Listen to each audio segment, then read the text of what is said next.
going on, guys? Welcome back to the channel. Today I'm working on the 1978 El Camino.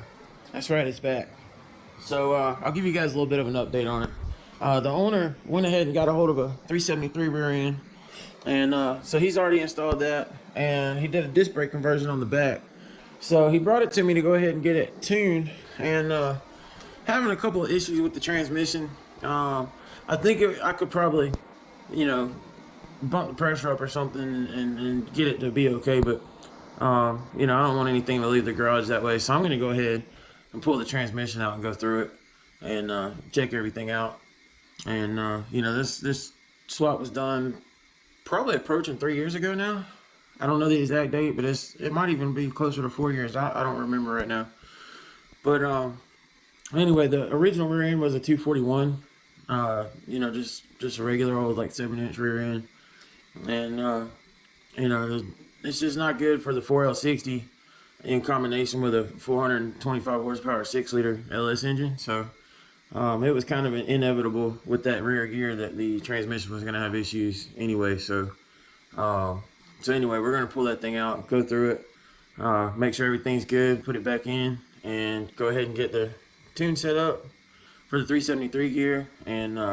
And also we're gonna bleed the brakes and check on a couple of little things along the way. So anyway, you guys stick with me. We'll get this transmission out, go through it right quick, and get it put back in.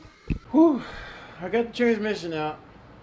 That was actually a little more of a pain in the ass than I thought it was gonna be, but she's out. You know, I didn't know what to expect really with it being swapped, but luckily I didn't have to pull the headers out. Just the Y pipe, and you know, just had to work on a few things to get it out. Here she is. This is a 96 4L60, so it's basically the first electronic you know, 4L60. So it's still got the 4-bolt rear housing, 1-piece case, all that good stuff. But anyway, I'm gonna go ahead and rip this thing apart, see what's going on with it. And you know, I know some stuff's kind of fried in it, so whatever I find, I'll show it to you guys right quick. But I'm not gonna go through the whole, you know, the whole thing, because like I said, I've gone through a few transmissions on video. So if you guys want to see any of that stuff, just go look through my channel. There's a Troubleshooting SS I rebuilt the transmission on, and a few others. So if you look through my playlist, you'll see where I've done some of that stuff. So anyway, we're gonna get this thing tore apart and we'll see what's going on with it, get it put back in. All right, guys, let's talk 4L60s and 4L65s and 70s for just a minute. Now, I want to tell you, I already found the issue with this transmission, and so let me show you something. I've never quite seen this before. I've kind of seen it, but this is actually kind of odd. So look at the top plate for the 3-4 clutch pack. And you can see it's been so hot that it's discolored. I hope that's showing up good on camera. It should. We've still got clutch material here, but you can just see everything was really hot, and these things got so hot that they're actually warped. It's hard to see on camera. There's probably, let me see if I can put this in just the right spot. Maybe you can see. Man, it's hard to get on camera. I'm trying to look at the screen now, and it's just, that's warped. I don't think it's going to show up on camera, but I can even feel it in my hand. See, look, this will show you right here. So when I push on it, it'll actually flip from side to side, and that's how you know it's definitely warped from heat. So I hope you guys can see that. But I mean, there's still clutch material on it. Of course, the clutch is no good anymore, but you know, I've never really seen a clutch pack get hot enough to warp the clutches and not be down to bare metal. Now let me tell you what happened. There's a 3-4 capsule behind the servo. It actually is the check ball for the servo. And when you look inside the transmission, it's actually this hole right here. And when I was tapping on the cover with my mallet to loosen the cover up to pull the servo out, I could actually see the fluid spraying out of the hole right here and hitting the top. I mean, it was just running down. Every time I tapped on it, it would just spray out. And so that's the failure point, is this capsule. I'm going to change this capsule. I'm gonna air check this just to make sure that, you know, we don't have any leaks or anything in here. I'm gonna go ahead and pull the drum down the rest of the way, clean it out, make sure that the molded pistons look good, make sure that you know, there's no leaks, everything's clean, check the clutches. It had first and second gear, and you know, they pulled fine. And then when it shifted into third, and this was the weird part, this is why it gets tricky sometimes to diagnose a transmission. But one time I would manually put it in third, and it would just free rev, like there was absolutely nothing there, not slipping, not anything. It was just like I put it in neutral. And then I could switch it down into second, and it would catch in second, and you could do a wide open throttle pull, this thing would fly. And then shift back into third, and then all of a sudden third gear would catch and it held fine. I mean, you could go wide open throttle in third, no slipping, no nothing. And then the next time you go into third, it would just be neutral again. And that makes perfect sense because this check capsule, this check ball capsule right here, for whatever reason, at some point it would seal and sometimes it wouldn't seal. So that was definitely the issue. So I'm gonna go ahead and get that one changed out. And that's 2 transmissions in a row that had strange symptoms I've never really run into before. The last one I was working on was actually the Trailblazer SS that I rebuilt the engine and transmission and everything in. And you know, I had an issue where once it warmed up, it lost first gear and fourth gear. And originally, this is what's crazy on this one. When I first put the truck together and test drove it, all it had was third gear.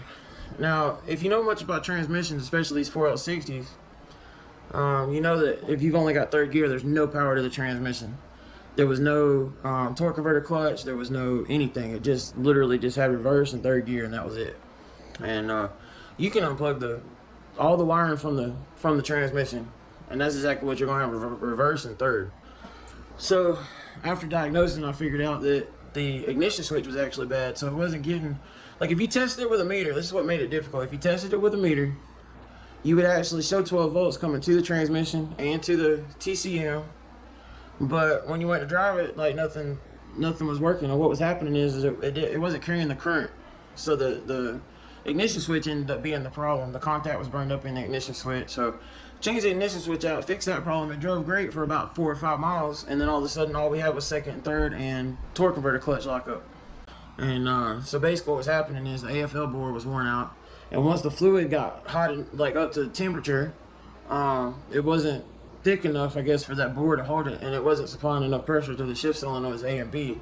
And so first gear, you know, both solenoids turn on. Second gear, shift solenoid B turns on. Third gear, there's no solenoids on. And then fourth gear, shift solenoid A is on.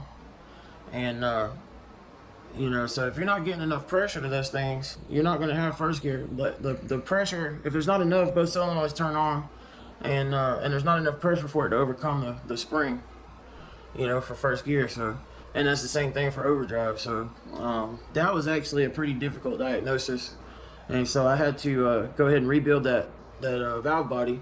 And which I do that when I rebuild transmissions, but that wasn't an actual rebuild. Supposedly the transmission was fine, and you know, I couldn't verify it because the engine had a knock. I wasn't going to take it down the road, but that one snuck up on me because, you know, I was expecting the transmission to be good, and you know, it took a little while to diagnose that one. In retrospect, it sounds like it was really easy to figure out, but it took me, you know, several days of tinkering with it and pulling the valve body and testing stuff and, you know, all that good stuff. But anyway, long story short, you know, I ended up just rebuilding the valve body and putting the Sonic sleeve kit in there, boring it out, and everything was good on that. So got that one straightened out. I want to show you guys some more stuff about the transmission. So I'm gonna have to troubleshoot this, but I just wanted to show you guys different ways that you can test some of this stuff. I got it kind of quiet in the garage right now, and keys on. I'm connected with VCM scanner. And so basically what I can do, I've got the shift solenoids up here, and it shows their commanded state in the PCM. And this is just the commanded. This is not going to tell you whether the solenoid's actually engaged or not. But so basically right now, 1, 2, the 3 to 2 is off, and the 2 to 3 is off. Which 3 to 2 we're not really worried about. But for whatever reason, the 1 to 2 solenoid is not working. That controls first gear and fourth gear. And I wanted to show you guys this because I've come in here in the special functions, and you got a couple of different options there. You can turn torque converter clutch on and off and all that stuff. And also this is all in the Pro version, because I know that the regular version doesn't have as many options. You may have these options, I'm not 100% sure. But I come in here to transmission, go under automatic, and you know, I can force the solenoids off right here, and so you see they're all off. And so if I turn, these are also listed backwards for some reason. That happens sometimes. There's like glitches in the software. But 2 to 3 is actually 1 to 2, and 1 to 2 is 2 to 3 on this one, and it's different on some other ones. But if I turn the 2 to 3 on, you can see that the shift solenoid 1 to 2 is commanded on right here, but nothing's happening. So I can turn that sucker on and off, you know, and there's nothing clicking in the transmission. I can hear the transmission, so I don't know if you guys can hear it on camera, but if I turn this one on and off, I can hear that clicking audibly from outside the vehicle. And of course now water's tapping on the AC because it just started raining, but I'll put the camera closer to the car so you guys can hear that.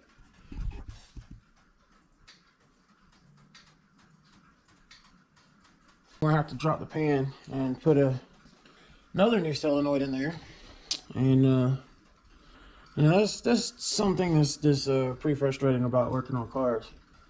And this is a perfect example of just because it's new doesn't mean it's good. And you know, this is a mistake that I've made here today. Is even though it's a brand new shift solenoid, I should have went ahead and owned that thing out and checked it out before I installed it, and that's my bad. You know, this isn't something that typically happens, but you can bet your sweet ass I'll be checking them from now on, even out of the box, and a lot of times I do. But anyway, so it looks like I'm going to be dropping the pan and changing out shift solenoid A, and hopefully we'll be good to go on this transmission, because right now it's only got second and third gear and torque converter clutch lock up, so yay. Alright guys, I've got the pan off the transmission right now, and I wanted to show you guys this again. It's real quiet out here, so I'm sure you can hear this, but anyway, now I can actually turn the solenoids on and off.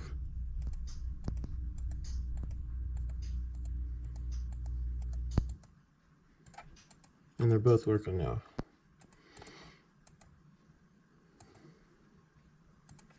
I meant to do that. So you can hear them. You see them right here clicking on and off.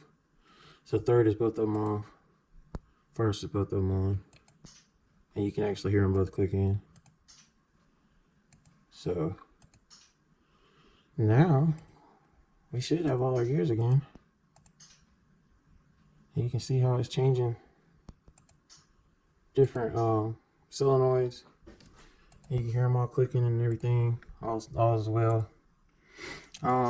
It's kind of funny what happened, but I had the pan off and I went ahead and activated the solenoid because I wanted to check voltage, you know, at the connector. And so it was on, and I leaned up under the car and there's smoke just pouring out of solenoid A. I was like, what in the world? And so I reached up there and unplugged it, and right when I unplugged it, it actually caught on fire. So I mean, it wasn't like, it was just a little tiny, you know, just like right inside the coil I could actually see a fire. But as soon as I unplugged it, it stopped. So but you know, when it was submerged in fluid, it couldn't have done that. But I just thought that was crazy. I've never seen that happen before. I've seen them quit working and all that good stuff, but I don't know what happened. But like I said earlier, from now on, every single solenoid that I put in, I'm gonna definitely test it. So anyway, we should be good to go there. So I'm gonna get this pan put back together, put the fluid back in it, slap the Y pipe back in, and then we'll go ahead and air test it, make sure we can command all 4 gears, and that'll be it. Alright guys, I'm gonna show you air testing the transmission. That's how I usually do it. In Gen 3 it gets a little tricky because of all the tables. If you've got the shift adapt stuff enabled, basically you're not going to be able to command first gear because there's no line pressure with the throttle closed. So you know, basically I can command second, third, and fourth and torque converter clutch with it up in the air. You see I got it running right now.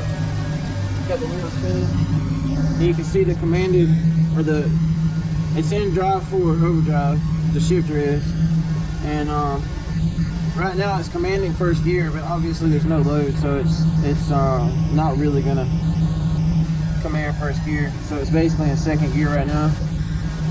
And then as you can see, I can command third gear. You see the speed increase, and now I can command fourth gear. And so we've got overdrive, and you see it increased the speed to 19 miles an hour basically. But anyway, that's how I air test it. So basically I'll run it in the air like this, and then I'll come back, double check the fluid, everything, make sure all that stuff's good, and then take it out for a test drive. So that's what I'm about to do now. I'm cruising down the road. That ought to be able to show up at least. And right now I'm in overdrive. Torque converter clutch is locked. Shifted up in a third.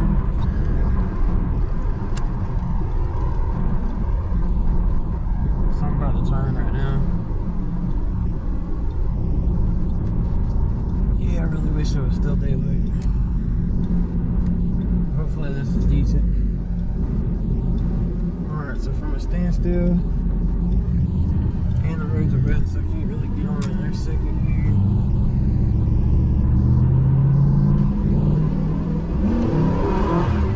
Yeah, it just spun the tires like crazy when it shifted up in the second.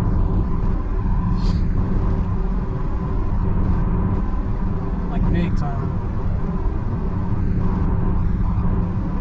Oh, by the way, for whatever reason this speedometer is off, I gotta recalibrate it. Well, obviously because of the gear change, this, what is it, Dakota Digital Dash, it's got like its own separate sensor. So, I've got to recalibrate it also, so it's off like 11 or 12 miles an hour, man, it's a good bit. But, anyway, I figured I'd mention that, because I'm not really driving like, 80 or whatever I was doing. But this is overdrive right here, and then that's third gear, second gear. Crap. This car is a freaking monster with this 373 gear in it. And I turned the heat up on the engine. I kind of had the timing and stuff turned down before because I didn't want him to break that 241 gear or rear end that was in here. And I was trying to help save the transmission a little bit. And so now we've got some timing in this thing, and she's freaking forward. Like it just, I barely touched the gas and it just spun the tire. I mean, it's just light the tire up as soon as you touch the gas at all. So it also kind of sucks if the pavement's wet. Depending on what's going on, I may end up shooting another clip, you know, when it's daylight and the pavement's dry. But I just want to show you guys the initial test drive. Like I said, you can barely touch the gas in this thing.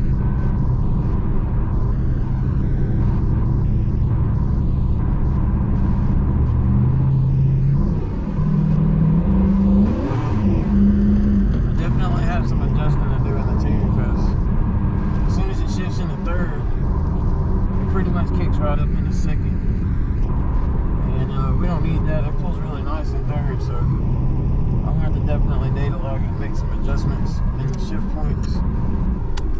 But it's pretty close. It's definitely close. I just want to adjust the upshifts a little bit. Anyway, that's pretty much it for the test drive.